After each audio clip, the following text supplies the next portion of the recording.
Hello అండి అందరికీ. చాలా రోజుల నుంచి మా చిన్నోడైతే ఫిష్ ఫ్రై తిందామనేసి అంటున్నాడనమాట. ఇంకా దానికోసం అయితే మా హస్బెండ్‌ని సండే రోజు ఫిష్ తీసుకురమ్మన్నాను. యాక్చువల్‌గా నేను ఫ్రై కోసం అని చెప్పలేదనమాట. అందుకే నార్మల్ పీసెస్ కట్ చేసి తీసుకొచ్చాడు.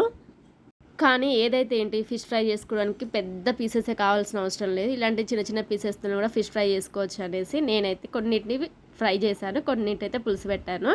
ఇంకా మనం ప్రాసెస్‌లోకి వెళ్ళిపోదాం. నార్మల్‌గా ఫిషెస్ అయితే మేము అక్కడనే క్లీన్ చేసి తీసుకొని రమ్మని చెప్తాను. ఇక్కడైతే నార్మల్ కల్లుప్పు ఉంటుంది కదా! సో, దాంతోనైతే కొంచెం వాష్ చేసేసి దాంట్లో ఉప్పు, కారం, పసుపు, అల్లం వెల్లుల్లి పేస్ట్, మెంతి పౌడర్, ధనియాల పౌడర్ అన్నిటికన్నా మెయిన్ ఇంపార్టెంట్ నాకు తెలిసిందైతే ఉల్లిగడ్డనైతే కాల్చేసి దాన్ని కొంచెం మిక్సీ పట్టి దీంట్లో వేసేసారనమాట. అది పులుసులోకి ఫ్రైలోకి కూడా చాలా బాగుంటుంది. ఇంకా అవన్నీ కలిపేసి ఒక హాఫ్ అన్ అవర్ పక్కకు పెట్టేశాను. తర్వాత ఇలా ఒక ప్యాన్లో ఆయిల్ పోసేసి ఇలా అయితే ఫ్రై చేశారనమాట. లాస్ట్లో కొత్తిమీర జల్లాను. చాలా టేస్టీగా ఉంది.